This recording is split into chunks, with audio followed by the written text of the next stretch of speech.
Nice to meet you.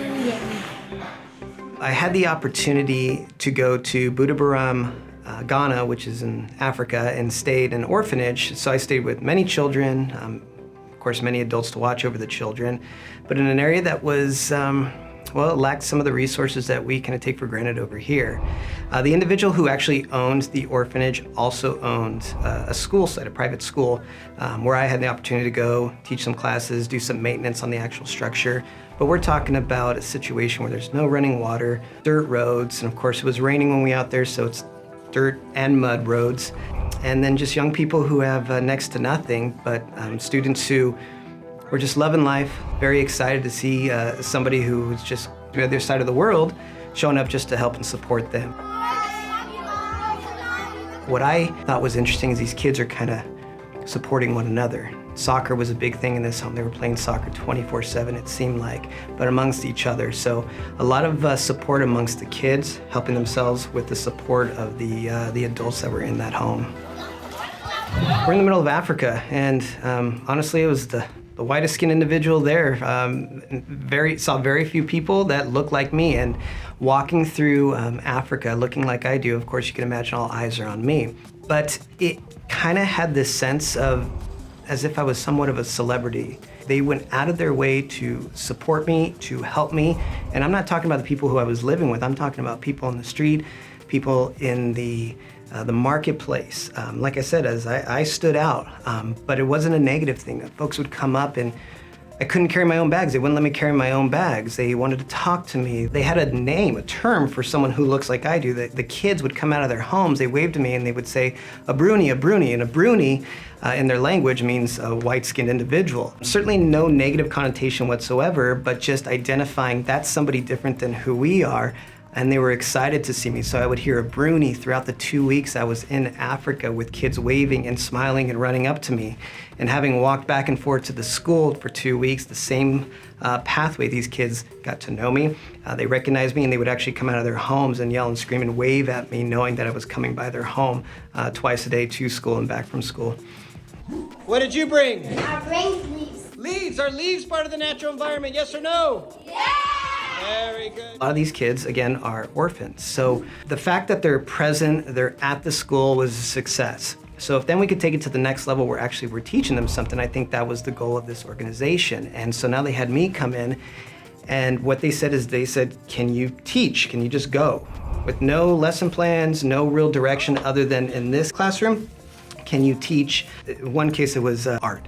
They wanted to do some type of art class. So we had them draw photos of, we imagined the places we ever wanted to go to throughout the world, drew a couple pictures, and then we took those pictures, folded them up into paper airplanes, and got in line and through the airplanes as if we were actually flying to that location. Kids had a blast.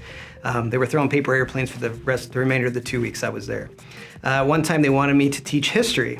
I'm not from Africa, I don't know a whole lot about history, but they say, can you teach history? How about you teach U.S. history? So we taught a little bit of U.S. history. We talked about the president, we talked about the courts and how laws are made, and these kids were fascinated by it. We played a little game as we learned kind of that process. Are you ready to play? Let's do it.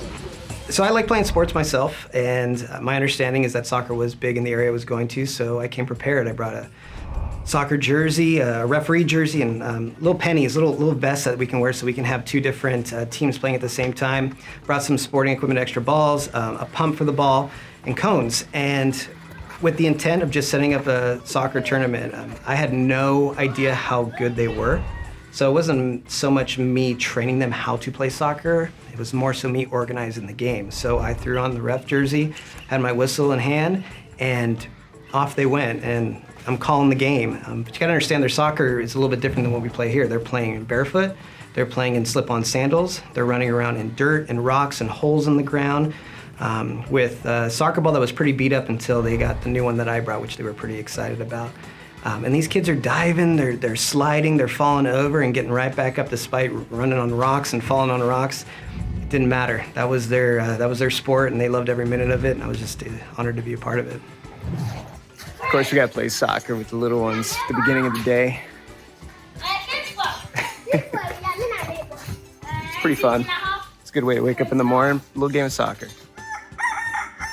Every time I hear a rooster crow now, I think of being in Buduburam. That's how we woke up. There was roosters running around, and at sunrise, this rooster was nonstop doing its thing. Followed by, we lived next door to another school, and those kids got there pretty early, and they would start their day banging drums and singing pretty loudly. So that was my wake-up call. And we'd get up early, and then I'd get ready for the day.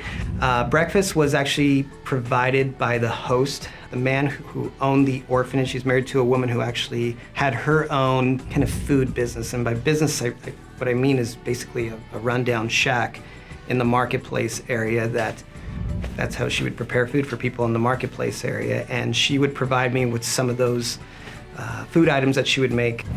And then it's about a 30-minute walk to the school after that. So the kids, me, and a few of the adults would take that 30-minute walk through the dirt, the mud, to that school. Once we got to the school, we were either doing maintenance on the building, working on the roof, painting, fixing some of the desks, cleaning, or we were starting school classes, so teaching classes, and we would spend the next 7 hours at the school with the kids. After that, it was that 30-minute walk back to the home where the kids were not done. They had homework, and then they wanted to play. And it was nonstop until it was time for a quick dinner and off to bed. I was tired. It was a long day, a lot of work. The kids keep you busy. But that's how we spent our day.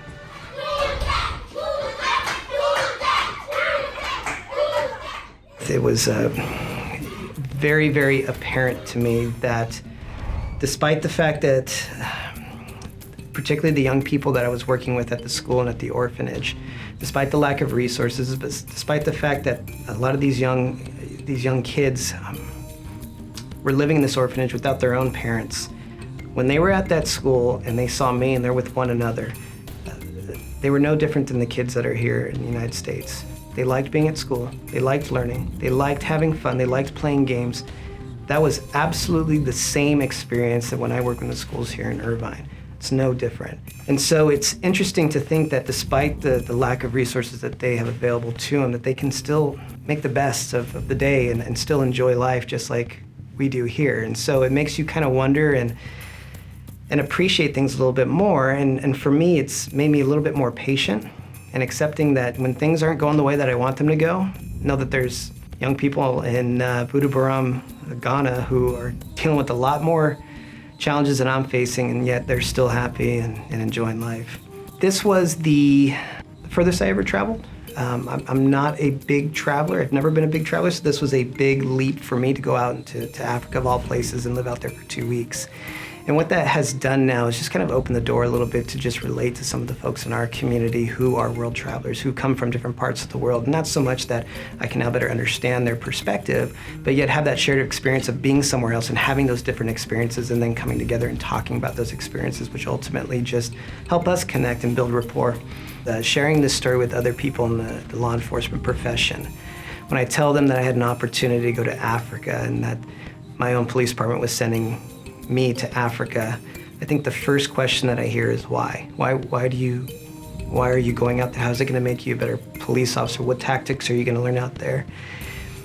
And it's not about that. And that's what I think I really appreciate, is that there's this commitment to build people and build kind of my own sense of who I am as an individual, and that inevitably I can bring back to my profession as a police officer. So I'm very thankful for the opportunity to kind of build and grow personally in knowing that that's going to help me professionally as well. So it's a very unique opportunity and an experience that I'm very thankful for.